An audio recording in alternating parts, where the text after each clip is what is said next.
Hello and welcome to another episode of SoFly. It's we're right at the beginning of December here. The holiday season is upon us, and the break is coming up, which is nice. My name is Mitch. We've got Aldo here. Hey, everybody. We've got Yilma. Hey. And we've got a very special guest on the show today. A very knowledgeable guest, maybe one of the most knowledgeable guests we've had on the show in terms of Southern Ontario region and the Grand River Hatches. We've got Dr. Ian Martin on the show. Ian, how's it going? Very well, thanks. Great to be here and great to meet everybody in person. Absolutely. Mm-hmm. Super excited to have you on. You've brought all kinds of photos. You've brought newspaper clippings. You brought your book because Ian is the author of one of the more famous books down here. Yeah, it was funny. I remember I used to work at Green Drake in Ottawa. Mitch and I are from Ottawa. Okay. And I actually bought Fly Fishing the Grand River, which Ian co-authored with his wife. In Ottawa, and I would flip through it before ever fishing the Grand River and being like, wow, maybe one day I'll get to fish here. I know. The Grand. And thinking how lucky people were in Toronto to be able to go have that resource. Because we didn't have trout streams in Ottawa. We had trout fishing, but it was all still water. Yeah. So I remember leafing through this book and being like, and already using it as a resource before I even got here. Absolutely. And that book is still in Ottawa for some reason. Oh no. I've got it here today. We're going to flip through it for sure. Also, on a personal note, on my trip to Gaspé, I actually stayed at Ian's cabin on the Petite Cascapedia. Yeah, well, I hope that worked out well for you guys. It really did. I heard it did. Yeah. That's a beautiful place. It's right on the water. Really cozy. Yeah, it was great. I landed 3 salmon on my first trip, so I'm pretty happy. Well, yeah, I mean, you're doing pretty well if you did that, because Yeah. the average is, what was it, 1 every 5 days, I think. Oh, wow. Oh, wow. Yeah, no, we had a really great trip. So, yeah, we can, maybe later we can mention on how people can book that cabin later as well. Yeah. Absolutely. Were you other 2 guys on No, that trip as well? unfortunately, no. Rob from Drift Outfitters and a friend of ours, David, was on the trip. Yeah, we all landed fish and it was awesome. It was great. It was good times. Yeah, that's amazing. How long have you had that cabin there? Not that long. I've been fishing down there quite a long time, but one of the biggest problems was finding a place to stay, so in the end we just bought one. Oh, rad. Yeah. Well, that's pretty awesome. Very. Today we're going to be talking about, well, first we want to talk a little bit about kind of your fishing history. We want to get a sense of where and how you started fly fishing and kind of all that stuff. And then we're going to talk about Grand River Hatches, because I think it's something that is obviously extremely important to what we do, fly fishing on the Grand River, but something that we've never really dove into really that much on the show in terms of the Grand River itself. It's a beautiful river. I love fishing the Grand. Mm-hmm. I haven't gotten the chance to do it enough for trout, but I love steelheading on the Grand. But I think that's going to be a really cool kind of topic today, talking about the hatches. Yeah, I think, Ian, just for some of our background, we do a lot of fishing on the Credit, and we talk a lot about the Credit. We've had a lot of guests, Credit River-esque guests, but not too many Grand River guests. So it'll be nice to start talking about that fishery, because, we all fish it and we all love it, and it'd be nice to talk about it more. Yeah, and I wish we would have had this episode when Mitch and I first went on into Fergus, because we didn't know what we were doing. Yeah, we were very lost. Yeah. Well, I'm actually... sorry to inform you guys that I'm actually a Credit River guest, because I did my master's research on the Credit River. Oh, yeah? Amazing. Okay. Well, here's another Credit River episode. Why not add another one to the bank? Mm-hmm. Well, why don't we start by talking about kind of like how you got into fly fishing? How did it all begin for you?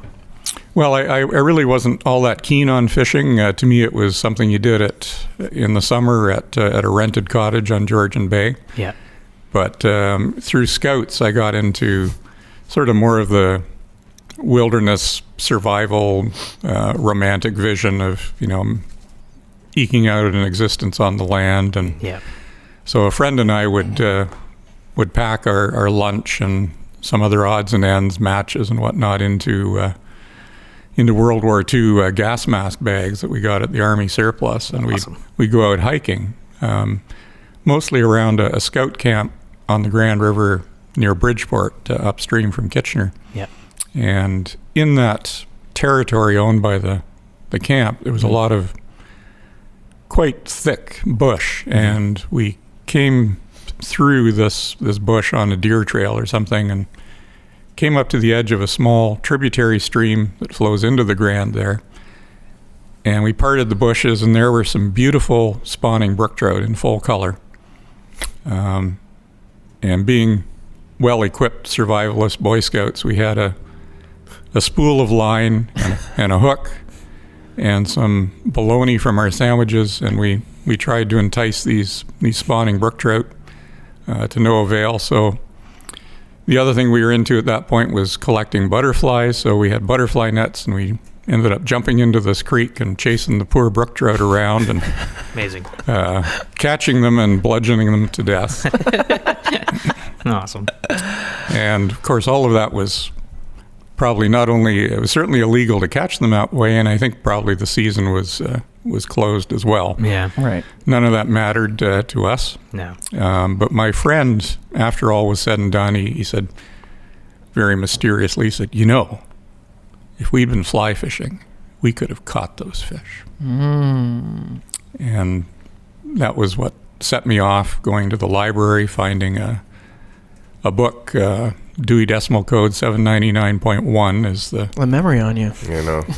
That's what fly fishing is. Yeah. 799.1, and I got a book called the Knoll Guide, or the Family Circle Guide to trout flies, and it was a whole new world. Yeah.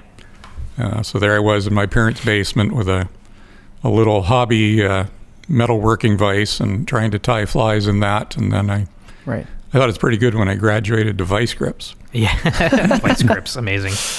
And tried to tie my way through the Knoll Guide to trout flies, and after I'd done that for a few months, I got approached by the Kitchener Parks and Recreation to teach a beginner's fly tying course, which was pretty cool to me because it paid $6 an hour. That's awesome. And I think my allowance was probably 50 cents a week at that point. So That's good money then. yeah, it was good money. Really good money. Yeah. How long did this fly tying course last? I believe they were, the course would have been probably 6 or 8 weeks, one evening a week for 6 or 8 weeks. Yeah. And then depending on demand, we would offer another course. Yeah. And sometimes we'd get fancy and try and do an advanced or bass flies or dry flies or something. You told me a really cool story when we were off air about the vet that came down just to thank you for doing that course. Yeah. I think it was shortly after that article was published, which was, what did we say it was? 1971. 71. Yeah. And he must have read the story in the record, but he was actually from London, Ontario. Yeah. And he was a World War I veteran. And he had been hospitalized for the entirety of the time between the end of the First World War and when he came to visit the fly tying course. Yeah. With shell shock. Yeah. He had no observable injuries. Yeah. But he was a significantly damaged fellow, unfortunately. But he signed himself out on a day pass. It wasn't like he was kept against his will. I mean, he just couldn't function in normal society. But he signed himself out, took the bus to Kitchener, and came to the fly tying course. And one of my other longtime friends, and who I met through the course, Ken McCauley, ended up driving him back to the bus station about 10 o'clock at night so he could go back to Toronto. But he came to thank us for keeping the art of fly tying alive, because as far as he knew, nobody else did it. Now, granted, he was a little isolated where he was, but it certainly wasn't it was very difficult for me to find contemporaries, not in age, but in the sport. Yeah. And most of it was through the fly tying course. So when this guy came, it really was at kind of a low point. Fly fishing was right. It was quiet. It was pretty quiet. Yeah. Where did at that time? Where did the community congregate? Was Kitchener a hot spot? Like the Grand wasn't stocked back then. No. See, back then the Grand was mostly bass and perch and pike. Right. There was a fair amount of fishing on the Saugeen. That's where I think most of the fishing was, and there were some old fellas around who remembered when you could catch brown trout in the Grand, because there was a a provincial stocking program in the 1940s. Yeah. Right.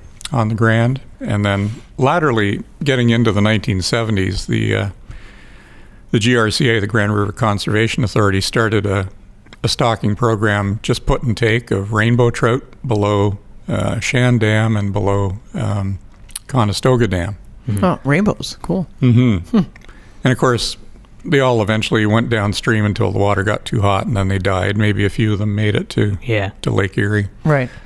So the Saugeen was the big destination back then, and through time I found a local. There were no fishing stores per se, but in Kitchener there were 2 stores, and they were sports and tobacco stores. Nice. Sounds like a store for you, Mitch. Yeah. Sounds like a good town. So Central Sports and Tobacco was where I hung out, and it was like Aladdin's cave to me. They had the apothecary style drawers, floor to ceiling. So cool. Yeah. And you never knew what he would be able to dig his hand into and come out with. I still have some extremely rare hooks that I bought there. We went through all kinds of them, and when I finally wised up as to how rare they were, I bought a whole bunch. Yeah. And they're the Alfred Willis & Sons 198 Canadian hook model. Whoa. It's Great memory. A loop return eye streamer hook. Right. Okay. Beautiful hook. Yeah.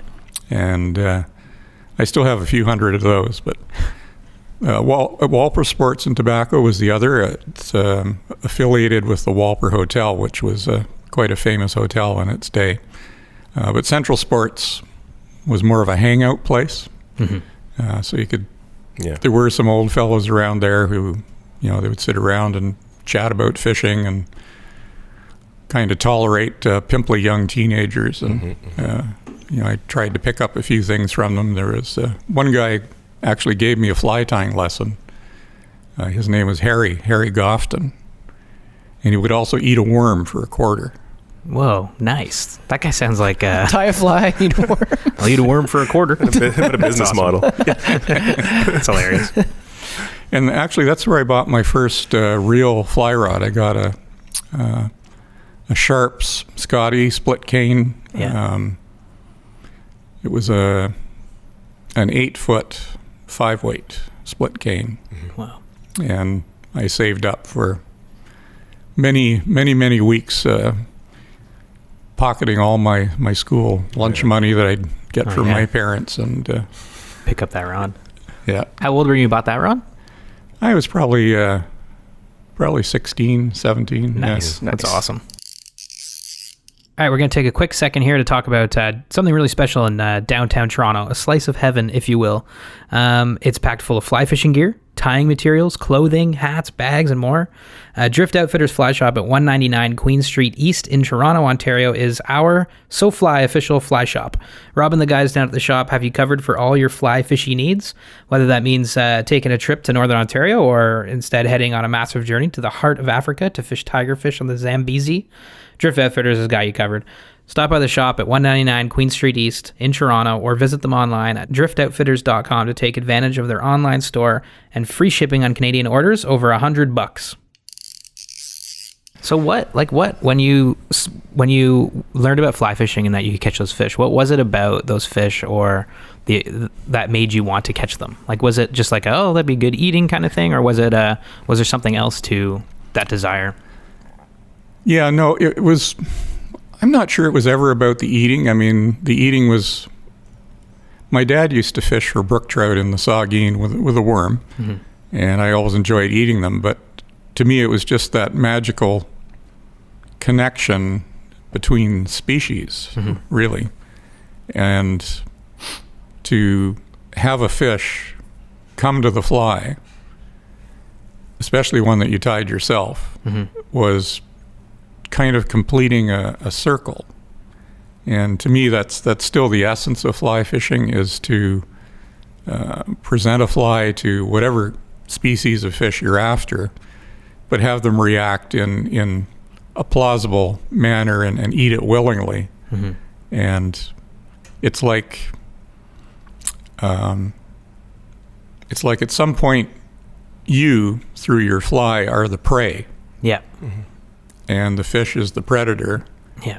And then when it takes the fly, the roles completely reverse. Yeah. And you're the predator and it's the prey. Yeah. Oh, I love that.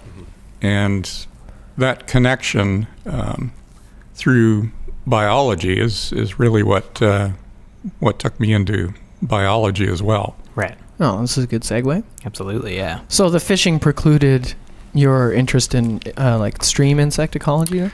Yeah, I mean, I wouldn't have known there was an insect in a river. Yeah. That's a good point, actually. Yeah, it's a really, really good point. I'm like, there's bugs in rivers? Okay. I know. I didn't realize that until, fly fishing too. I mean, Yeah. Same. Yeah, I used to, when my kids were in elementary school, the school would ask me to come in, and you'd ask little kids, what makes a clean river? Does a clean river have bugs in it or no bugs? And of course, they would all say no bugs. Yeah. And as fly anglers, we all know that the cleaner the river is, the greater diversity of aquatic life there is in it. So it's that reality check as well that kind of turns things on their heads for a lot of people. Clean doesn't mean empty. No. Yeah. Yeah. So you got into the fly tying, teaching the fly tying course, you were into the world of fly fishing, you started learning more about biology and ecology. Where did you go next, like after 16, 17? After you got that split cane rod, where did you find yourself going? Pretty dark, obsessive places. I was not Mr. Popular at high school. I was fairly withdrawn, not a big hit with the girls. More interested in what the weekend would bring and how to get out on a river and chase some more fish. And luckily, I had met some and made some good friends through the fly tying course. Who, when we started, they were the drivers because I was too young to drive. And we would, we spent a lot of time right through when I was finishing high school and starting university. We all fished together in quite a close-knit group, most of whom were friends through the fly tying course. And then certainly in high school, biology was not much of a draw. It was very poorly taught at the high school I went to in Kitchener. It was kind of an afterthought, so there was not really much incentive from that exposure to go into biology. But no passion there. No, but I already knew that biology was a path to understanding how things worked in streams and lakes. Absolutely. Within between fish and between their food and between fly fishing. Yeah. I was sufficiently maniacal that kind of laid out the path for me. So, went to University of Waterloo for an undergrad in biology and found to my dismay that meant like 3 years of microbiology and biochemistry and physics and pretty hardcore. All my favorite subjects. Some heavy stuff. And the actual, invertebrate zoology or fish biology and ecology were kind of things that didn't appear until third and fourth year. But nonetheless, I stuck with it and still know a little microbiology. Nice, right? I know nothing about biochemistry. And then went into a master's program at University of Toronto, which was based on the ecology of a couple of stream insects and their wonderful ecology and life cycles and interactions. Yeah. Did you write your master's on the mayfly? No, it was on. Good question. It was on two species of caddisfly. It was on Rhyocophila fuscula, the green rockworm. Okay. And Rhyocophila melita, which is a slightly smaller but still very common rockworm that is an uncased caddis. They're both predators, and I did my work on the credit and the humber mostly. Oh, cool. And a little bit on Shelter Valley Creek out east of Toronto. Yeah, Shelter Valley, Yeah. So that was my master's, and then. Why did you pick those insects? Well, I didn't. To be fair, I didn't really have much choice. It was an interesting project, although I didn't know these insects at all. Yeah. But I chose it from several suggested by my master's supervisor, who was a very strict English biology professor. Okay. And she had a couple of ideas, and I chose the more attractive-looking insects. Yeah. And in retrospect, it was a good project for a master's student to do, and the publications from that are still actually quite frequently cited. Oh, right on. By other people working on those. Yeah. On that family of caddisflies. That's wicked. And certainly you do find those in the Grand and the Credit and the those like Saugeen. Like the the little green bodied. They're a larger bodied. Yeah. Oh, get the book out. Yeah, get the book out. You see if I can find quickly a photo here. Absolutely. I think I have a photo in here, but maybe I don't. Oh, those are. Yeah, just you mentioned green rockworm. I was just wondering if those are the green ones that. Like those little green caddis. Yeah. Yeah, they're quite large actually. I don't think I have. Could you use a mop? A green mop? Yeah, the mop is kind of on steroids. For the size of the caddis. At least any mops I've seen. Yeah. So how did you find Shelter Valley and the Humber, like the differences between the insects in those rivers? Like, is there a lot of difference between that and like say the Grand? Like, how do I mean, maybe this is getting a little ahead, but I'm just curious how you found, differences between those regions. Yeah.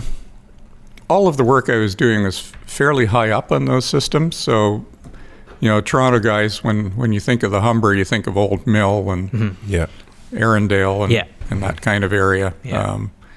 We were, up around Highway 9. Okay. Palgrave, Mono Mills, up in that area, and up there it's still it's much smaller, obviously, and it's a cold water trout stream. There are brown trout and brook trout up there, so it isn't actually all that different from something like Shelter Valley, which is a pretty well protected cold water stream all the way down to 401, basically, and.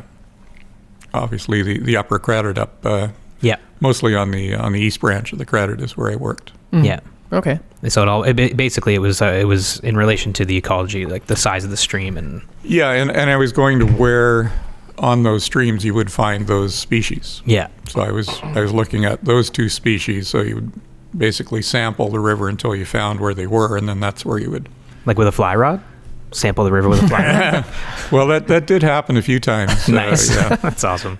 Yeah. So, so then upon, I guess, graduation, like when did you write the book? Because you wrote it with your wife, right?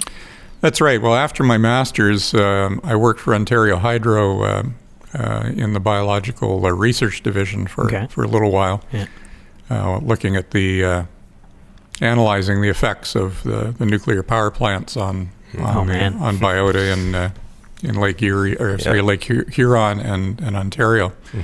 And then after I did that a little while, decided I did want to go and do a PhD, so I went back to University of Waterloo. Yeah.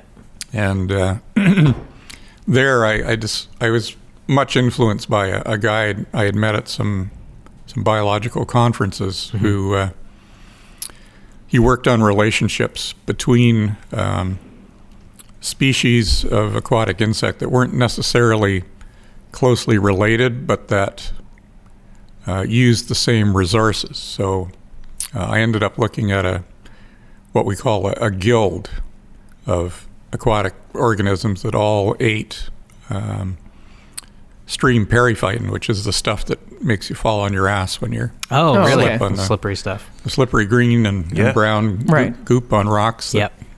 So it's a community of algae and diatoms and bacteria, and the species of invertebrates that eat that would be considered a guild of periphyton grazing organisms. So, there's caddisflies, there's mayflies, there's an aquatic moth, There's snails. So not terribly closely related taxonomically, but because they all use the same resource, you can look at the interactions between them, which is the basis of my PhD work, which I did on the Maitland River. Oh, cool. So, it's so cool that you did you did your education on like local rivers. Yeah. I mean, it'd be pretty useful too, right? Yeah, and it's a pretty low rent grad student who does their work on local rivers instead of the Arctic or something. Yeah, exactly. Yeah. But it's interesting that you've been, you were fishing the Saugeen, living in Kitchener. Mm-hmm. What's your master's in the credit? Yeah. PhD on the That's How did the mainland, and then the book on the Grand. How did that?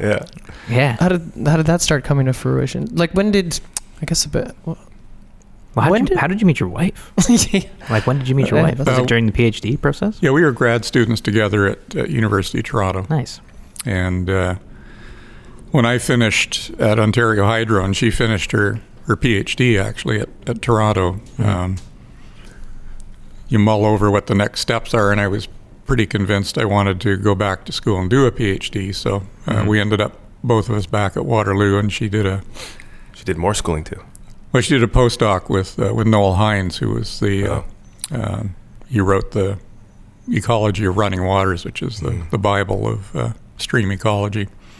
And so she did a postdoc with him, and I did a PhD with a couple of his former students as my supervisors. That's awesome. And then, so we're living in Waterloo, of course, to do that. Right.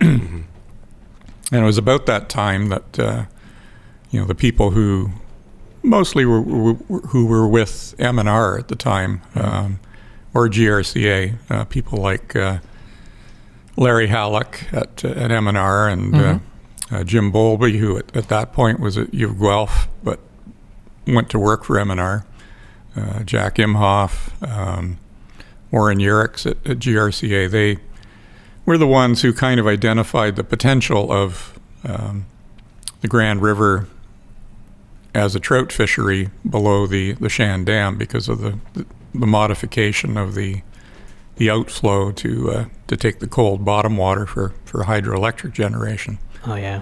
Was that when did that happen? That modification? I think that was in. I think that was around 82 or 83. Okay. Interesting. Best I can do offhand is that estimate. Yeah. Mm-hmm. But certainly by the late 80s, it was pretty clear that there was a developing trout fishery on the Grand, and so that was attracting us.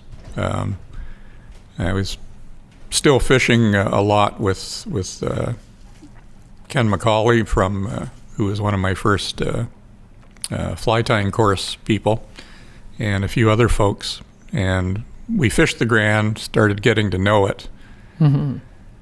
And I ran into this guy on the river, and he had 2 hockey sticks and about 8 feet of window screening, and he's kicking the bejesus out of the bottom. It's a bug net.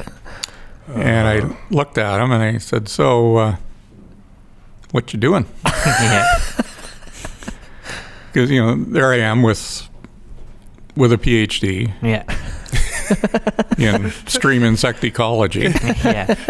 And I could see that he was obviously collecting bugs, and I didn't know whether he was collecting them for bait or for what. And he says, I'm thinking of writing a book on the hatches in this river that's becoming so important to the fly fishing community. Was it being stocked at that time? Yeah, it was. Okay. Yeah. And I said, oh, yeah. So I said, let's see what you're getting there. So he opens up this net, and he's got thousands and thousands of invertebrates, and he's just trashing the bottom. All you need is a a small little section, seine like that to get every bug. Yeah. So he's just nuking the river. Yeah. Oh God. So he starts pointing things out, and he says, this is such and such. And I said, well, actually, it's not. It's this. Yeah. And he said, oh. And this happened several times. And at the end of that encounter, I walked away thinking, who is the right person to write this book? Yeah. You're like, uh-oh. It's me. So, I mean, I was already, for my own interest, collecting specimens of, that were of mayflies that were flying and of nymphs. Yeah. Not with a great big net, but with a little tiny net, and just for my own edification. And then I thought, well, I'd always had an interest in photography to a certain extent, so I thought, well, I could take some pictures of these and share them with people and maybe write up a little something. And I thought, well, why not just write the damn book? Yeah. So, Jane and I collected insects up and down the river at frequent intervals through several years of the fishing season to identify the prime species that were of interest to fly fishers, because there's a lot more than is in the book. Right. Of course, yeah. It's just that some of them are somewhat rare or emerge at the wrong time for anglers to target as a fishing fly. And so I guess I was partway through a postdoc when I started putting that book together, and it came out in 95, I guess it was. And what was the reception like with that book? Well, like a lot of projects that are spearheaded by one person, you're not really getting the feedback. Yeah. Right. My closest friends knew what I was doing, knew what Jane and I were doing, but it was still fundamentally a solitary enterprise, and we were pretty sure it would be a hard sell to get a publisher to take such a specialty publication. So it was around that time that my mom had died, and there was a chance to take a little bit of capital and self-publish. But it was very much a heart and mouth moment to go to a printing press and say, I want to do this book. Yeah. What do I need to do? You need the text file. Well, you guys would know, but back then I didn't know. The text files and the photos and the artwork and all that learning process.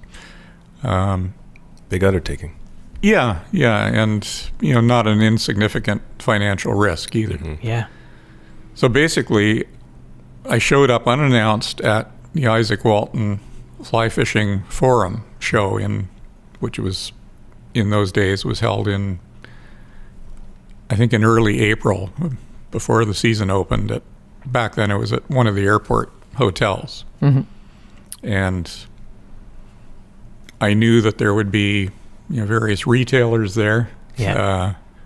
There's some fly tying material. There's a squirrel outside eating a bagel. Downtown Toronto. With a particularly nice tail. Yeah. I gotta say, I agree. I was like, ooh. Yeah. That's a good coat. He's doing well, that one. Yeah, he's been eating those bagels. He's waving at me. Did you see that? He was just waving at me. He kind of looks like you, Mitch. Yeah, he does. That's awesome. I think he's giving us the finger. Yeah, that's probably what it is. Stop looking at me.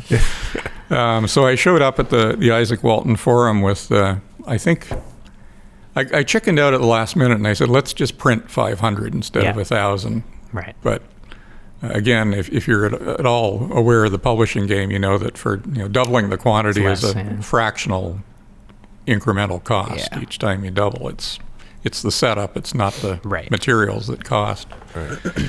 Nonetheless, I think we printed 500. I showed up with, I don't know, about 100 or 200 copies.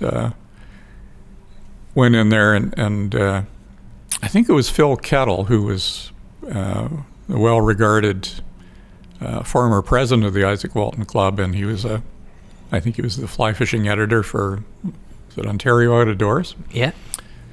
And he was giving a seminar at that Isaac Walton Forum about the Grand and saying, how much there was to learn about the hatches and everything. And then I show up with his book, and all the retailers said, "Oh, okay, we'll take a couple." Yeah. And so I'd kind of walk around the circuit of all the booths and go to all the various stores, and they'd all take a couple. And, Yeah. Right. And I'd get around to the end, and the first booth would say, "Can we get another dozen of those?" Oh, nice. Oh, that's awesome. So it began. So at the end of the first day, I was sold out. Whoa, that's Right on. so awesome. Had to go back to Waterloo and get some more. Yeah. And first thing Monday morning, get a hold of the publishing printing company and say, let's go with another 1,500. And it ended up being a Canadian bestseller in nonfiction through several editions. No substantive revisions. In there, a few typos and Right. and things corrected. Yeah. We did do several sort of higher end editions with target audiences. Like one of them is the rarest one, of which there are 15, I think, was hardbound with quarter leather and slipcase and Is that the one you saw on eBay? I'm not sure. No, it was Amazon. I saw one on Amazon. Did you know that your book is going for $200 on Amazon? 200. $200. Yeah, that's just the spiral bound. The Yeah. Yeah. the limited edition, which also has an original watercolor in it by Jane. Oh, wow. that's awesome. They're when you see them, they're $900. Whoa. Yeah, that's cool. It's Yeah. great though. So some of our viewer listeners are not from Ontario. It's a great little stream side companion. Like it's a bound book. It has hash charts and whatnot, and you can keep it in your bag or the back of your vest or jacket or whatever. Yeah. That's what it was designed for, right? Yes, thank you for saying that, Aldo. Yeah. You're a little late to the party, but the idea was to make it a stream side Yeah. reference so that people would fall in and get it wet and have to buy another one. Oh, Yeah, okay. exactly. Yeah, exactly. Well, it doesn't seem like you had problems selling them. No, that's wicked that the reception was, Yeah. because like you said, going into it kind of like, 500, 1,000, I don't know, and then boom. Like, that's awesome. Yeah, so we went well over 5,000 with the various editions. There was Awesome. a library edition with the cloth printed cover, which the libraries like, and there was a conservation fundraising edition, which was for Friends of the that's Grand cool. River, which continues to make money. They still have Oh, do they? a few copies. Oh, boom. I'm going to go to them. That's Yeah. awesome. There we go. I love that it goes back into Friends of the Grand. It's great. Which you used to be or currently are the VP. You were at one time. I still sit on the board. I'm no longer the VP. Okay. Yeah. All right. But I've been on the board for more than 20 years. But Right on. I've been stepping back year by year because it's certainly time for new blood. Mm-hmm. Yeah. Would you say that you fish the Grand more than other? I mean, you live in Elora, correct? That's right. We moved to we built a house on the side of the Grand River between Elora and Fergus with private stairs to the river. It's awesome. Yeah, we probably trespassed. No. At one point or another. No. It's awesome. We did that in 1998, so we've been up there Oh, right on. since then. And then I did guide part-time for about 10 years. Got to the point where, regardless of how many great people you meet, it still cuts into your fishing time Yeah. in a serious way, and you inevitably find yourself out there with people who may be perfectly wonderful folks, Yeah. but they really shouldn't be fishing. They should be having lessons on how to cast. Yeah. Right. Yeah. And you know that it's one of those magical evenings that only comes once a year when every fish in the river is looking up and ready to eat flies, and the flies are there and the fish are there, and the client can't put the fly over the fish. And you're thinking, why am I here? Yeah. More like, why are they here? Yeah, that's right. Why is the rod in there? Mitch and I had a morning like that Yeah. on the Grand this year. Yeah, beautiful. Yeah. And the night before was really nice too, and it was like shaping up. It was looking like it was going to be one of those nights, and then it wasn't. But it was like calm and like beautiful night, warm. Oh, it was awesome. Yeah, it felt like a spinner fall was going to. The bugs were in the trees, and then it just didn't happen. Yeah. But then the next morning it was. Yeah. Yeah. Yeah. Sometimes that happens. Why does that happen? My personal barometer is that if you're not getting bitten by mosquitoes, you're probably not going to have a good spinner fall. Okay. Oh. Why? Like, is that because the mosquitoes are? Well, I mean, all insects will have the same physical requirements for being active. Right. A certain amount of humidity, certain, below a certain wind velocity. Right. Nothing's going to be biting you or mating to fall to the water as a mayfly. Yeah. When the wind's 40 miles an hour. Yeah, exactly. So an indication is the mosquitoes. Yeah, and because it's also related to the temperature. Right. Right. Yeah. So, certainly often enough, if the mosquitoes are bad, the other bugs are going to be there too. Mm-hmm. Yeah. Man, that's good to know. Very good to know. Yeah. So I guess if we go into maybe a crash course on Grand River insects, and like, how did you approach the book in terms of like, what did you decide should go in this thing? How did you decide what? Because I know you started by actually like over the course of a few years looking at the insects in the rivers, but where did you go from there? Like, how did you decide what to put in? Well, while researching for the insects in the book, naturally you have to kind of ground truth things with your fly rod and flies. Right.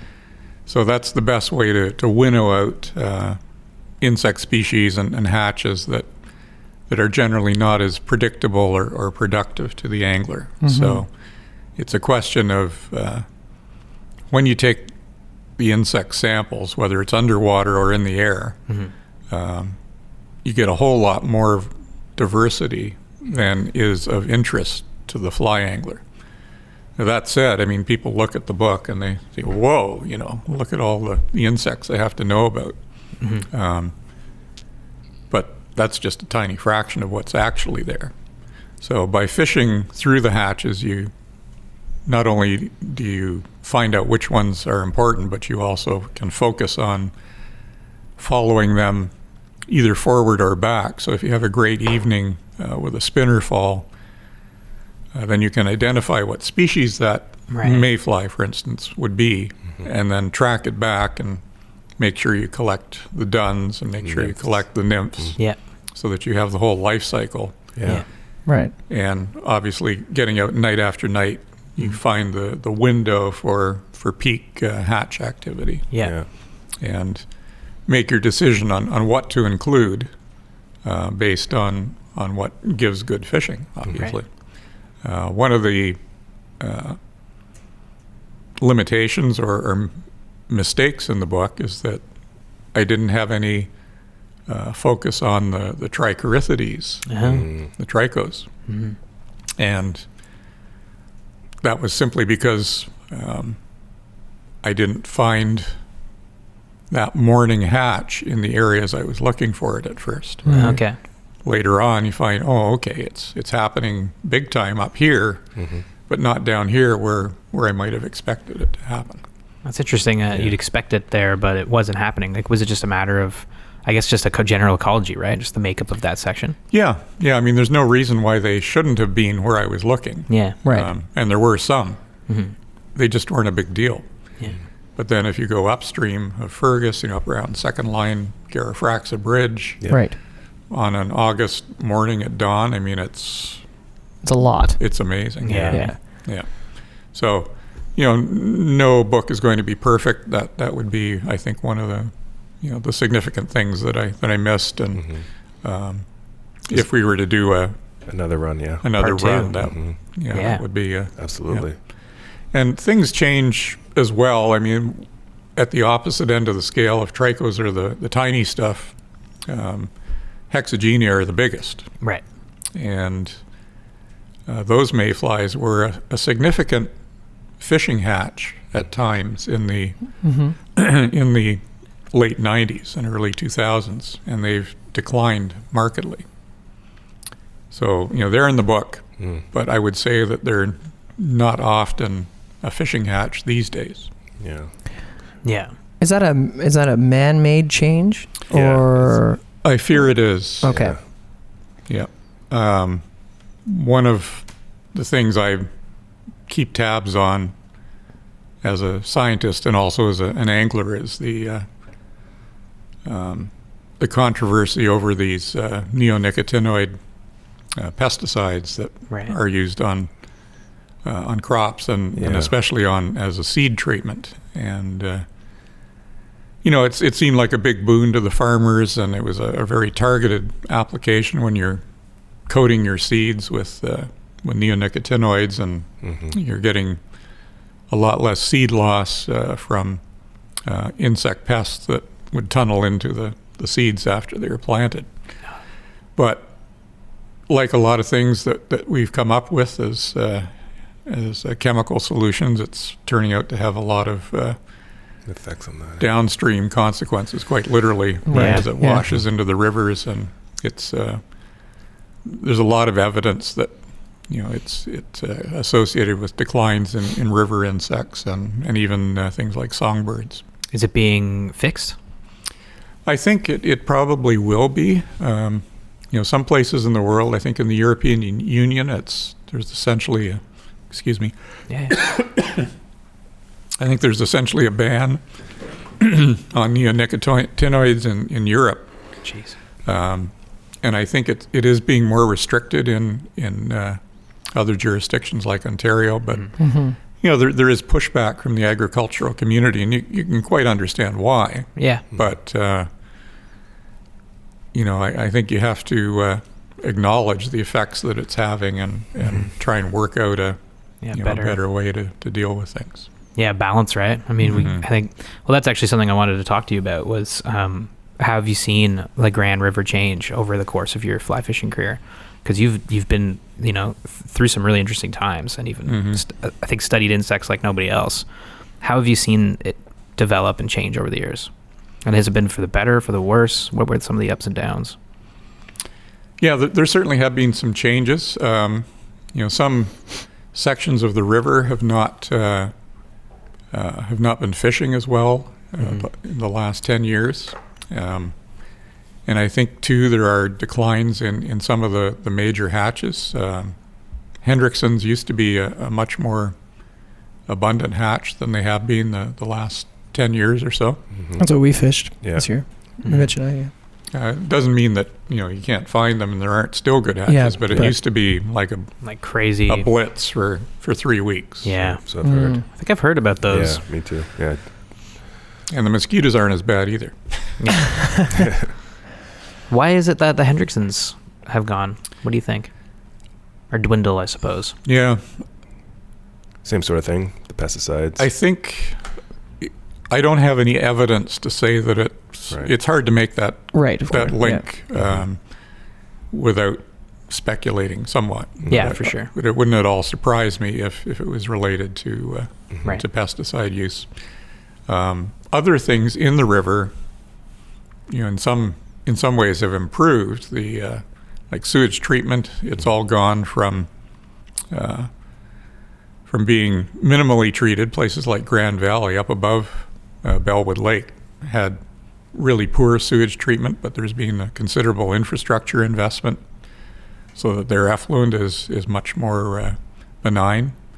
The sewage treatment plants for Fergus and Elora themselves have switched from chlorinated discharge to ultraviolet light disinfection, so there's not That's good. a lot of chlorine residual going into the river. Good. Yeah. Right.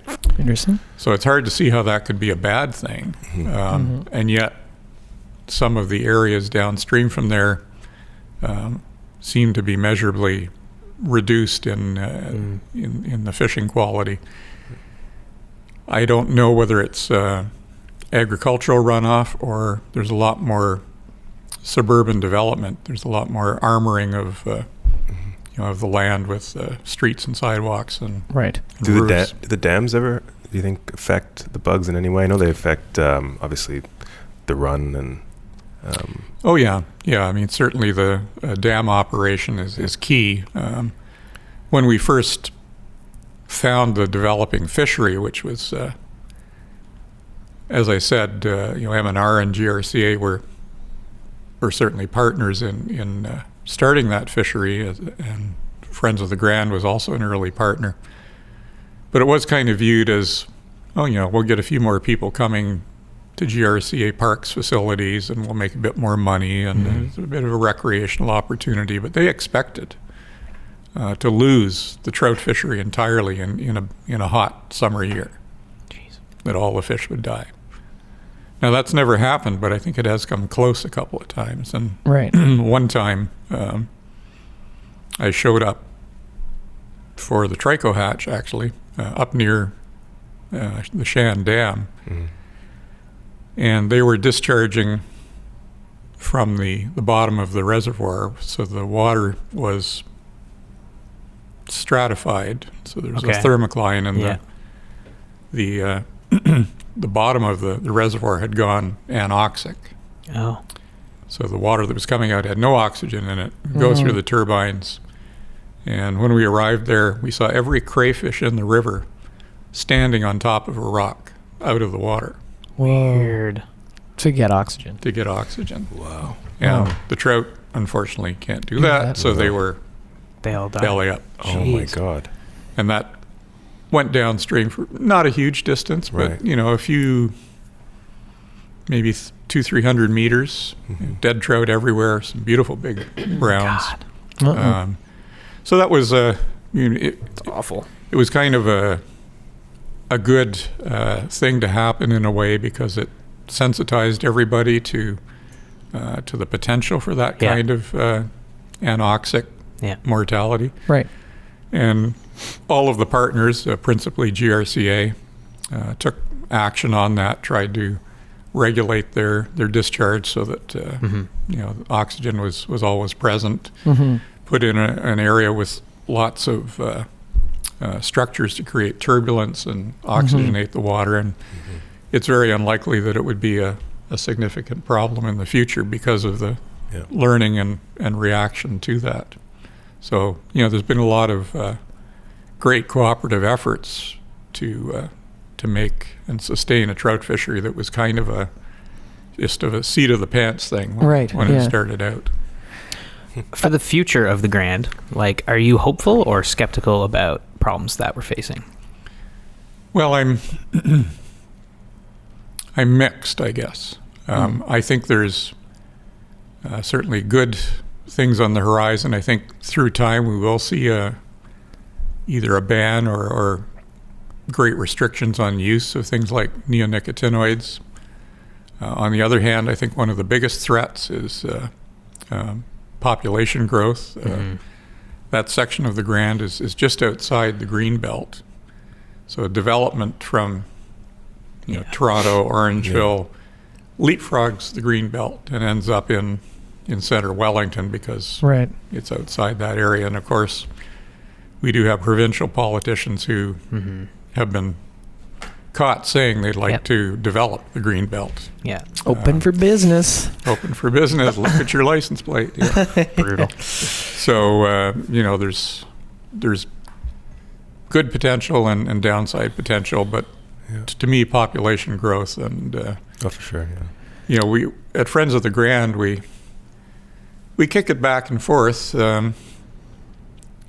It's essentially a hands-on group, and we have members who are very keen to get out there and roll rocks and make a little bit of habitat in a riffle or something that will hold another trout or two, or to dig a pool or make a new riffle. And I love that. those are all good things if they work. Sometimes it's hard to predict if they work. Yeah, exactly. But if the general water quality is declining because of unrestricted urbanization or unrestricted agricultural pesticide, you're really just putting a Band-Aid on a on a big wound. Yeah, exactly. So we really need to take an ecosystem perspective or a drainage basin perspective and manage not just the river and micromanaging little fish habitat, places for a fish or two to survive, to keeping tabs on overall water quality, looking at the benthic community to see what the food quality is for a fishery to persist. Yeah, it's a much bigger, I guess, bigger things to tackle. Who's leading that charge, like in your opinion? Well, Friends of the Grand is trying to do both. I mean, right. we have projects that focus on in-river work, in cooperation with M&R and GRCA and DFO, looking at, or whatever they call themselves these days. It's not M&R anymore, and it's not, I don't know if it's DFO anymore. But to modify the in-stream habitat to create more, overwintering for large fish, or feeding areas for small fish, that kind of thing. Mm-hmm. And then we also have more broad-based initiatives, which for some anglers, it's difficult for them to see the value in going out on a Saturday morning in trout season and planting 100 trees. Yeah. And yet, one of the major tributaries we worked on, Swan Creek, we've essentially taken section by section down the whole creek and approached landowners and planted trees it was just open, abandoned field. It was pasture. It wasn't really being, in most areas, used for crops. Yeah, it was just left.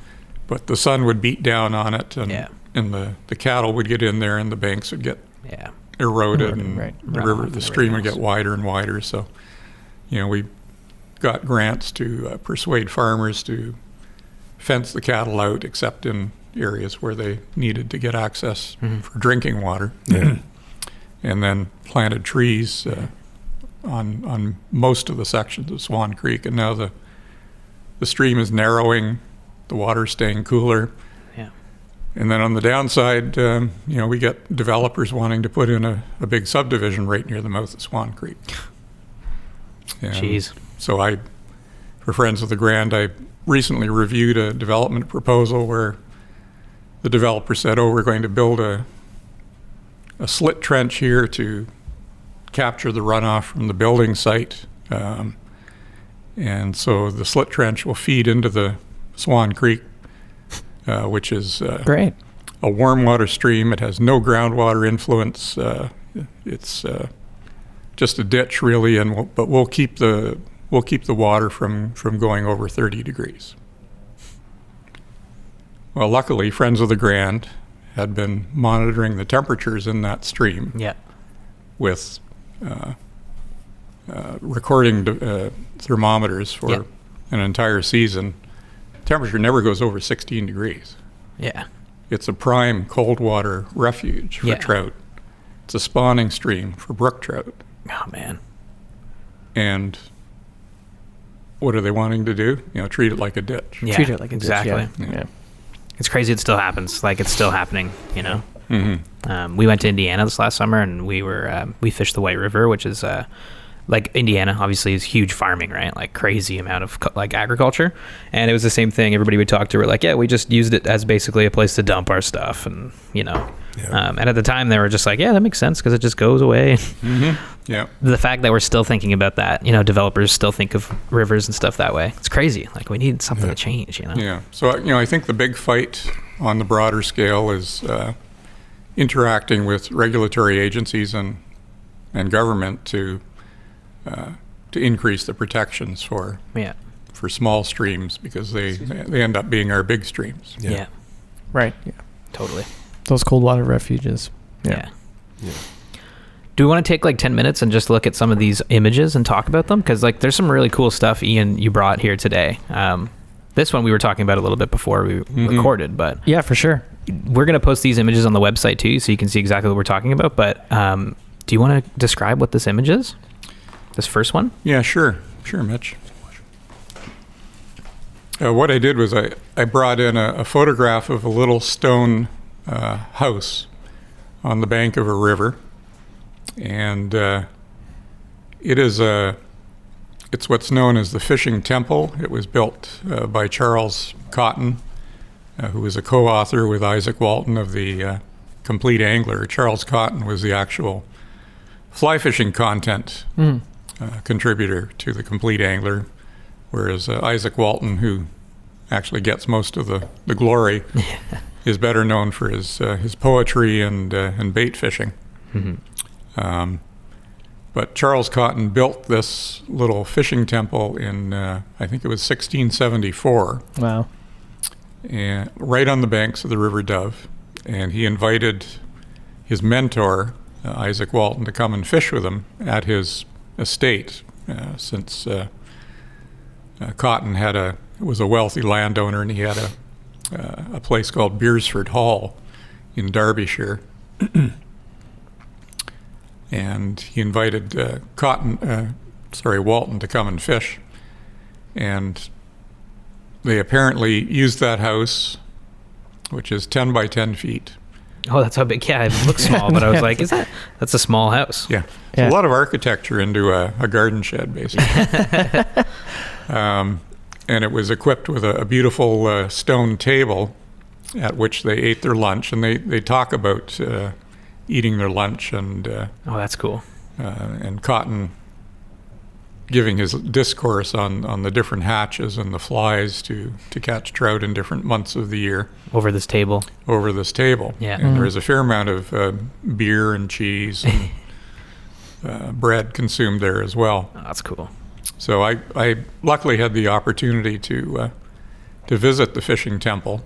It's called that because Cotton inscribed in Latin Piscatoribus Sacrum, sacred fishing house or fishing temple above the door, and it has the intertwined initials of Isaac Walton and Charles Cotton as a kind of a ingratitude to Isaac Walton, his mentor. Anyway, so I visited the place, and the keeper actually invited me to fish. So I fished right in front of the fishing temple in the Dove. Right on. And had a tour of the inside. But the table, as described in the book, was a rectangular table supported by two pedestals with a top made out of local marble. And it wasn't there. Instead, there was a small round pedestal table. And I mentioned to the river keeper that, this isn't quite like the description in the book. Yeah. And he said, well, yeah, in the early 1800s, somehow the table was vandalized or accidentally tipped over and the top broke. Yeah. So this current table is a only 200-year-old replacement. Yep. Meager 200 years old. Meager, yeah. Yeah. And I said, oh, what happened to the old table? And he says, we just chucked it out. It was just chucked out behind the temple, and that's where it sits. He says, would you like a piece? So what I brought in is cool. a piece of the marble table from the fishing temple on the River Dove, from Charles Cotton's original installation at the fishing temple, where the beers were drank and the cheese was eaten and the discussions were had. And the flies were discussed. It's super cool, like that piece of stone, and it's made up of like fossils. Mm-hmm. Yeah, I'm sure many lies were told over that. Yeah, exactly. Definitely. How was the fishing that day when you fished? Not good. Yeah. I was not successful in catching a fish. I saw one or two fish rise, but it was the middle of a hot day in summer. Right. Well, you still look really, really happy in this photo. It looks like a temple. Like lush. It's so lush. Green cool. surroundings, and Yeah, it's a beautiful river. Yeah. If you do actually penetrate into that kind of obscure language in the book, there's a pool they call the Pike Pool, and I can't swear that I read the entirety of The Complete Angler, but I remember the pike pool, and I was thinking, oh, they got a trout stream, but they got a pool with pike in it. Yeah. But no, it's actually a huge vertical spire of rock. Okay. Oh. Which looks like a pikeman's, like a pike spear kind of thing. Yeah. So that's the pike pool. And So British, so English. yeah. And the guy that owns the land now, oddly enough, he collects and installs massive sculptures for his cows. So he runs So like eccentric. runs dairy cattle on the land that was formerly Beersford Hall. Yeah. And you drive to get to the fishing temple through these meadows with cattle grazing amidst these beautiful big sculptures, which are not visible from the road, and they're there for the cows. That's awesome. So to keep the cows happy. Yeah. Some art for the cows to look at. That's nice. You know. Probably just like, what the hell is this statue? Keep them going. It's awesome. That's a pretty big brown trout you've got in that photo. Yeah, this is that's a I think 27-inch Nice fish. That's a nice, brown trout that's a from nice fish. Brown Drake Spinner Fall late one evening, and That's the Grand. yeah, it is. Yeah. Yeah. Right on. What's your favorite hatch to fish? I think probably still the Hendrickson, although honestly, I probably have more luck on the Gray Fox or the Brown Drake Spinner Falls. Yeah. That's a nice brown. That's a really nice fish. Yeah, it's quite a handsome fish. You know, Yeah. you get the odd one which has been caught too many times and is missing half a jaw or something. But Yeah, exactly. I always feel badly if I Mm-hmm. inconvenience one of those fish No. yet again. No, absolutely. Yeah, that is a handsome fish. Yeah. Yeah. Yeah. The Hendricksons are fun. Yeah. Yeah, we did that this year. Yeah. On the Grand, it's Well, the nice awesome thing time. about the Hendricksons is you get several shots at them. And you can fish the nymphs quite well, and Yep. Yeah. the dun is a nice hatch, and then the spinner fall can be super. Yeah. Whereas with the brown drakes, it's largely about the spinner fall. Right. You know, there's a little bit of fishing for the dun sometimes when they're hatching during the day, but mostly the spinner fall. Yeah. And the fish just go bananas, eh? Mm-hmm. Yeah, man. Yeah. That's awesome. I've been out there with, I remember once being out with a client, and I knew it was going to happen that night. And so as a guide, you carry a rod so that you can just hand the client a rod Yeah. if they get tangled or something. So I rigged up 2 rods, his rod and one of mine, for fishing the spinner fall. And I said, this is going to be a really good night. And this is the fly, leader, you got it all, but it's getting dark. This is the other rod. Start fishing, and after dark, if you lose your fly, I'm sorry. I'm fishing. We've been on the water for 10 hours. Yeah. You've had a full day. You're good. Yeah. Yeah. And sure enough, he lost his fly in the first fish that rose, big brown. And Oh, man. I did manage to catch a couple of Nice. really nice fish that peeled all the way down the river, and a lot Love of that. frantic splashing around in the dark trying to catch them. But That's awesome. there were so many flies that you turn on a flashlight and it was just like a Oh, man. conduit of spinners flying upstream, and you could hear them, the hum of the wings, and you couldn't see the far bank. There were Yeah. so many of them. And when you cast your rod, the rod would go through the cloud of spinners. Oh, man. Go tick, tick, tick, tick, tick. Oh, man. Oh, that's pretty cool. That's cool. You'd kill a dozen flies every. Every cast. Yeah. God, that's cool. Yeah. So it's a momentous spinner fall when it happens, and but overall, I quite like an afternoon Hendrickson Yeah. emergence. Yeah. That's Yeah. awesome. Yeah. That is nice. What's that image you got there? This is a little different. This is going offshore. This is on the Itchen, the Itchen River in Hampshire, in England. Mm-hmm. The fellow with the magnificent, Yeah, those are some serious mutton chops. Is that what Oh, those wow. are? Yeah. magnificent mutton chop sideburns. That's Ron Holloway, who is the quite well-known river keeper on the Martyr Worthy stretch of the Itchen River. And I was visiting a good friend in Hampshire, and he said, I've got a special treat.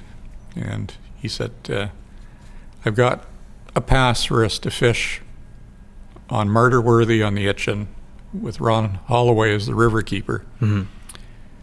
And I bought this at a fundraising auction for the local church. And the donor of the day's fishing, because it was his beat, is Eric Clapton. Whoa. So we fished Eric Clapton's beat on the Itchen River. That's cool. With Ron Holloway with his famous mutton chops. Yeah. How was that beat? How was it? Oh, it's a magnificent stream. I mean, Ron, working from first principles, he single-handedly pretty much revitalized the art and science of chalk stream river keeping in England, and amazing. He did some amazing work on that stretch, and it was mostly wild fish, and some of them very nice wild fish. Yeah. You weren't required to kill your fish. In a lot of English chalk streams, you're required to kill every fish. Oh. Why is that? It's the way they've done it. Mm-hmm. Yeah. Okay. So it's just purely tradition? That's it? Mm-hmm. Now, mind you, on a lot of those other beats on the test or wherever, the fish are mostly stocked. There are wild fish as well. Yeah. So these days, what they say, I was fishing on the test in early October. They say you can release fish if they're under 14 inches, I think it is, because those are probably wild fish. And then the bigger fish that you catch are almost always stocked. Right. So, I don't like to kill a lot of fish, but we have had some pretty epic days. My friend and I, who lives there, and there was one night we took 37 pounds of brown trout to the butcher to be smoked. Crazy. 37 pounds. Holy jeez. Have you fished in England a lot? I wouldn't say a whole lot, but pretty well every time I go there. I do have family. Nice. Okay, nice.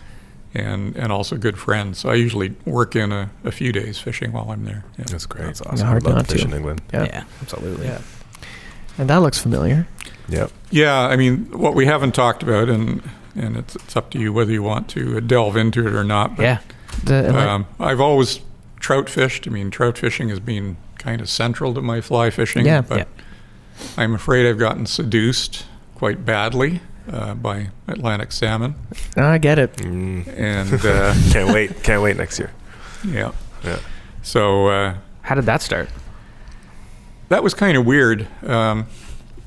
My wife, Jane, was she was the what they call her, the coordinator of the student co-op program at Wilfrid Laurier University, where she was a professor of biology. Yeah. Mm-hmm. And for a while in that job, she had to visit the co-op students at their place of work, wherever they ended up. So we kind of took the allowance for her travel and turned it into a vacation. So we ended up visiting some student who was working in Nova Scotia, and then decided to go up to Cape Breton and fish the Margaree. And Jane's an angler, yeah? she is, Yeah. yeah. So we fished the Margaree, and I had read a lot about salmon fishing. I'd never salmon fished at all. I'd caught salmon parr on the River Tweed in Scotland. That was it. Right. So we show up on the Margaree, and I'm all a tither. I mean, I just adrenaline pumping, right? You know, Yes. Mm-hmm. the king of fish. So Yeah. I tie on this fly, and there was a guy on the bridge, and he said, "Oh, I see some down in that little pool there." And so I worked my way down to it, and like on my third cast, I hooked this salmon. Whoa. And I lost the fish. It pulled out. And he said, "See, it's not that hard." And I said, "Yeah." And 8 days later, I hooked another one. Yeah, exactly. Exactly. Yeah. I've heard that. Yeah. Yeah. Yeah. So that one I did land, and then shortly after that trip, children came along, and salmon went away for a protracted period. But then I ended up going down to Gaspésie with a friend in the tackle industry, and he introduced me to some people, and as you know, the rivers are just so gorgeous. You just can't imagine. Like I've grew up looking at pictures and just I remember we drove in to your cabin. We got there.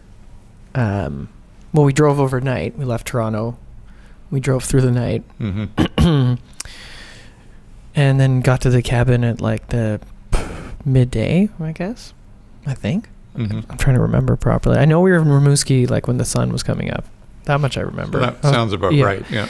And then and just driving through the peninsula and just being like looking and finally seeing all these rivers that I'd read about. Like, you get into the Matapedia Valley, see the Matapedia for the first time. It's a river I've read about for decades, and just being like, whoa.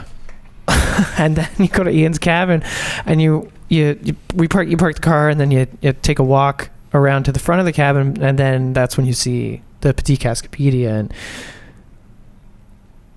it's just gorgeous. Yeah, like nowhere else, eh?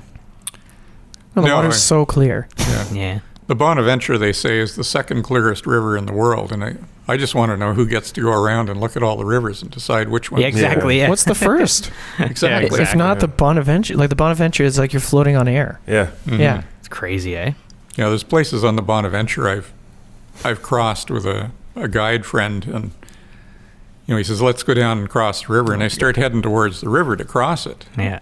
He says, no, we need to go down a little further, and I'm looking, and that's knee deep there or something. And says, we keep going down and down and down through the tail of the pool, and down and down and down, and finally he steps into the water. I'm thinking it's going to be ankle deep. We could have crossed 150 meters upstream, and you're up at the top of your waders. Yeah, because of how clear it is, right? You have no concept of how depth. The depth. Yeah. Jeez. Yeah. Some nice fish you got in these photos too. My goodness. Oh my. Yeah, we're gonna try to go to Gaspé next September. Yeah. Because it's like one of the top places I've always wanted to go there. Mitch is I'd love to catch an Atlantic. Yeah. It'd be cool. Yeah, that was. Oh my God, these are some nice fish. Again, we're gonna post all these on SoFly.ca, so check them out if you're listening, because they're beautiful shots. The thing I find about Atlantic salmon fishing is two things. Yeah. There's way more than two things actually, but that's nice. That's beautiful. Two of the important things, you land a fish and you're holding in your hand something that has swum to Greenland and back. Yeah. And it's on its way to spawn, but not right away, like 6 months from now. Yeah. But it's hanging around the river, having gone to Greenland and back, and you get to hold it in your hands and let it go. And when you're holding it in your hands and you look at that fish, you look at a brown trout, you look at a steelhead, you're getting ready to release it, and it's looking down into the water. You hold an Atlantic salmon, you look at it, it looks back at you. Yeah. Yeah. Yeah. You make eye contact, and it's trying to figure you out. Yeah. It's not just thinking about get me out of here, dying or getting away. Yeah. So it's a pretty special fish, and when you go in September, pretty well every fish that's going to be in the river is in the river. Yeah. So there can be a pool with 200, 300, 400 fish. Yeah. And maybe none of them will take a fly. Yeah. You go in June, there might be 2 fish in that pool, but one of them will take a fly. Yeah. So they're very different fish depending on the season. I've been on the Petite Cascapedia in September fishing a pool with easily 300 salmon in it. Yeah. And 1 steelhead. and you'll catch the steelhead. Yeah, exactly. Yeah. Yeah. And of course, they're kind of worried about steelhead there being naturalized and spawning, Right. creating a self sustaining run. This is the size of Mitch.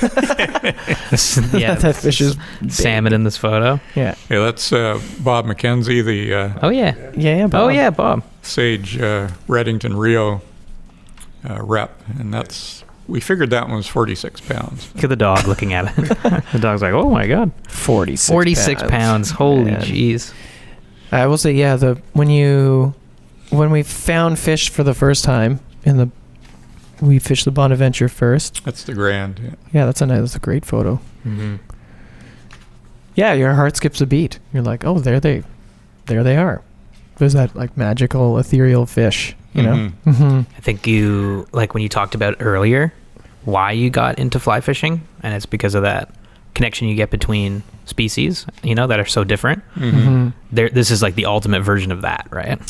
It's very much to me a visceral connection through biology. I mean, I've spent so much time understanding biology that I tend to view a lot of things biologically. Yeah.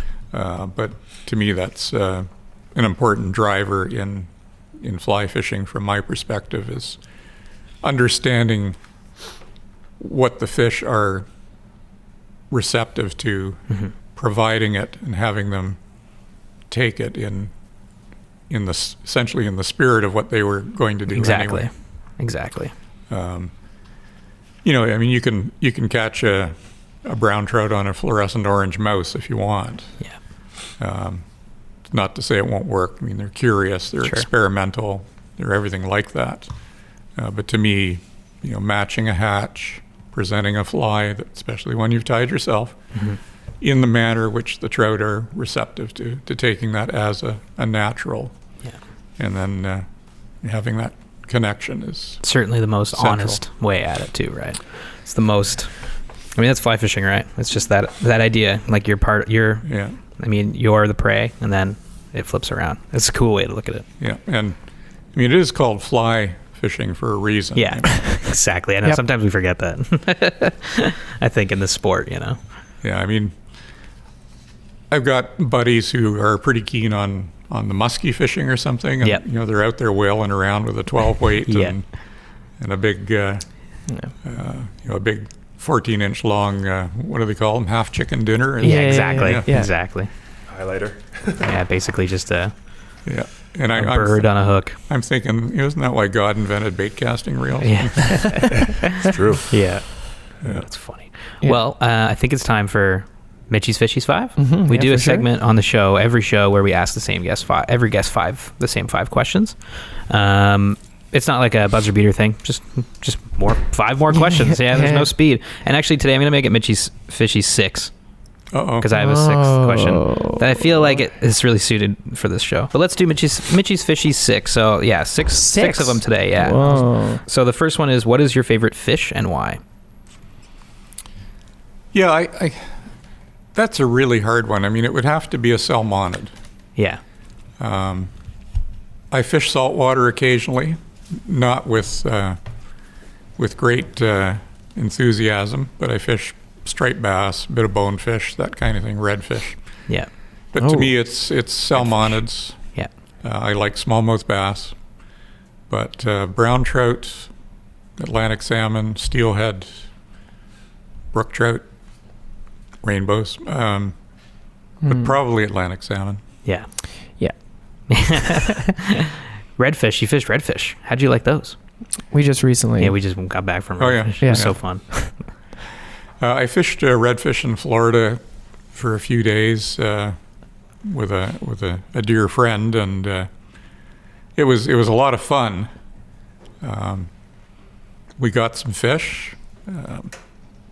It was hard work. I mean, they're difficult. They're not easy fish. Yeah. Mm-hmm. And then when you catch it, and I talked about holding Atlantic salmon in your hands, thinking where it's been to and come back from, and the way it looks at you, and then I pick up a redfish and it looks like a carp with a spot in its tail, I'm afraid. Yeah. Yeah. I find they're very docile when you pick them up. They're just like, Yeah. At okay. least ours were just like, they just like froze. And then you're like, are these okay? And then you put it back in the water. It's like, poof, just takes off instantly. It's like, whoa. Yeah, I mean, they're good fun. Hardy. Yeah. But they don't inspire me. Atlantic salmon. Yeah, That's a great. Atlantic salmon are inspiring. The second Mitchie's Fishy 6 today. If you could fish anywhere in the world right now, assuming it's the best time to go, season, everything, where would you go and why? I have kind of a grudge match with Norway coming up. Oh, okay. Grudge match. because Jane and I went several years ago to fish in Norway. It was I bought a conservation fundraising auction package that was a Norway trip, and we stayed at a lodge, which was very nice. Great food and everything, and the country is just wonderful. Yeah. The river is beautiful. There were salmon in it, and neither one of us got one. And so I want to do that. That's really where I want to be next. I've fished and caught fish in Iceland. Not sure I'd go back to Iceland. It's partly the biologist in me. I mean, Iceland, although it's romantic and scenic, it's kind of a ruined landscape. It's ecologically, it's much abused, completely deforested by man. Right. Yeah. The sheep essentially own the place and Run the show. Yeah. And I've caught salmon there, but they don't tend to be very large, for one thing, whereas in Norway they can be very large. Oh, yeah.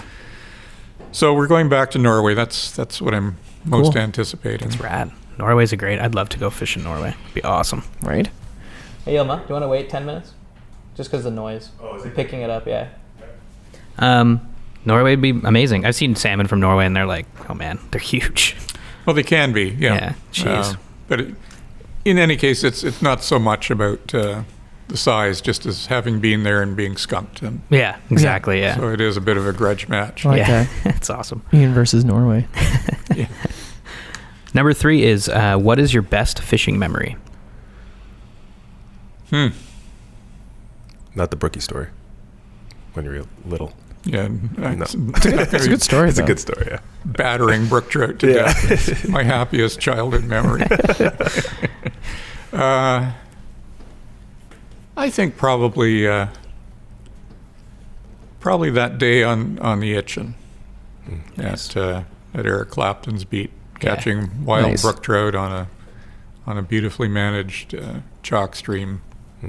Yeah, that's, I mean, I'd love to fish a chalk stream. especially Eric Clapton's beat. Chalk Yeah, stream. I know. Yeah, we actually had tea from his kettle. Oh, no way. Where was Eric Clapton? He was probably out playing shows. Yeah, God Eric. knows where he was. Yeah. He fishes a lot in Iceland now, I hear, but Oh, yeah. he had every Thursday was his day on this On the beat, beat. and so we took refuge, ate our lunch in his hut, and God, that's cool. That's so cool. he didn't show up and serenade us. No, dang it. But then after we finished fishing, my friend who's local, Yeah. he says, after a day like this, we have to go to a pub. Yeah. And Charlie is very strict about pubs. He says, pubs must not have food, Oh, only beer, yeah. and they must not have chairs. Yeah. You have to stand. Yeah.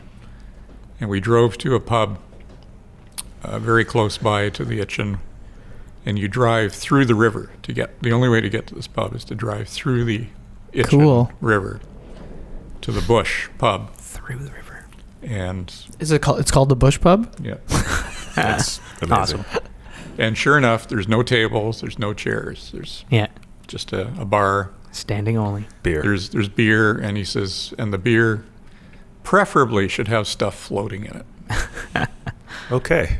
This is the pub. This is This is the pub. that's what a pub is. So it's Yeah. on the hand pump. Oh Yeah. yeah, Yeah, of yeah, yeah. course. Cascale. Yeah. Yeah. Yeah, That's cool. That sounds like a pretty good day. That's cool. it was. That is cool. Yeah. What beer did you have? Before we go on to the next question. Yeah. I'm not sure what it was. It was Probably just made in house. Yeah. Yeah. If it's cask ale. In the bush. In the bush, Yeah. Bush ale. That's awesome. Number 4 of Mitchie's Fishy 6. Why do you fly fish? Why fly fish? Principally for that connection Right. between myself and another species, or two, if we're talking about an aquatic insect, a trout, and myself. Right. It's that connection that always gets me, but also, like a lot of other people have said, it's sufficiently absorbing that you can't bring your day-to-day concerns to the table and also fly fish with any reasonable intensity Yeah. and have any success if you're worried about Yeah. events at the office or at home or whatever. So there's a certain degree of that escapism, but it's the connection with the fish, the absorption, and also the beautiful surroundings. Yeah. Yeah. Yeah, that's great. Great answer. The last Mitchie's Fishies 5. Well, there's going to be 6 today. So the second last question. What fly pattern represents you best and why? If you were a fly, what would you be? I would be an Isonychia emerger. Nice. How come? Why? Why that fly? Because I was deeply immersed in the sort of the discovery of the importance of emergers of that species, and in testing the development of the patterns that ultimately came to be the best imitations for that particular stage. Yeah. It's a beautiful fly. Yeah, it's a great fly. It's a great fly. No, it's not it. That's like an elk hair something or other. Well, I spelled it right. Did you? Yeah. I don't know. Isonychia emerger. It's a tough word to spell. I don't know, Yelma. Okay, wait. Oh, He's got a picture of it. he might have it in his book. What about? Oh, nice. Oh, yeah, Right. yeah. We'll take a picture of that too. Isonychia merger. So that's a great answer. We've certainly never heard it on the show before. Now, number 6, I want to see if this changes. I want to see if this is affected by the last. See, this is new for Question. all of us here. Yeah, number 6. I mean, this is just for this show. This is just for Ian. Okay. And I'm curious if the answer is different, because it could be the same as number 5. But if you were an insect, what would you be and why? If Ian was an insect. Ian was an insect. That's a good question. An aquatic insect. An aquatic. Well, maybe you're passionate about something else. Yeah. I'd probably be a caddis larva. Yeah. Okay. Yeah. How come? I think because I spent so much time looking at the blasted things that there were times I really felt it was obsessing me a bit too much. Not necessarily voluntarily, but just through pressure of work. But Yeah. I'm intimately acquainted with certainly some species of caddisfly larvae too. Far more than I ought to be. You spent a lot of time with caddis. Yeah, so they kind of subverted my mind, I'm afraid. Yeah. That's awesome. I was curious the whole time. I was like, what kind of insect would Ian be? I'm going to put this in the Mitchie's Fishies 5. I love it. That's it. That's all the Mitchie's Fishies 5. Thank you so much. I mean, those answers are awesome. Yeah. And now I just want to go fish for Atlantic salmon. I'm like super jazzed on Atlantic salmon Yeah. right I'm now. telling you got to do it, man. Oh, We yeah. all. Oh, Yeah. man. It's We're going next year? It's exactly. What you'd expect. It is lightning on the other end of your rod. Oh, yeah. Like a fish I've never felt. Like, I mean, we've had a lot of lucky experiences in our fishing life over the past 2 years, especially. You know, Mhm. like I think I've fished for species that, you know, I've always wanted to fish for, Mhm. bonefish, redfish, et cetera, et cetera. But yeah, the Atlantic salmon on a double-handed rod is yeah. thanks to your cabin. Yeah, it's awesome. Much thanks to your cabin. Yeah. Yeah, that's a special fish. Ian, thanks so much for coming on the show.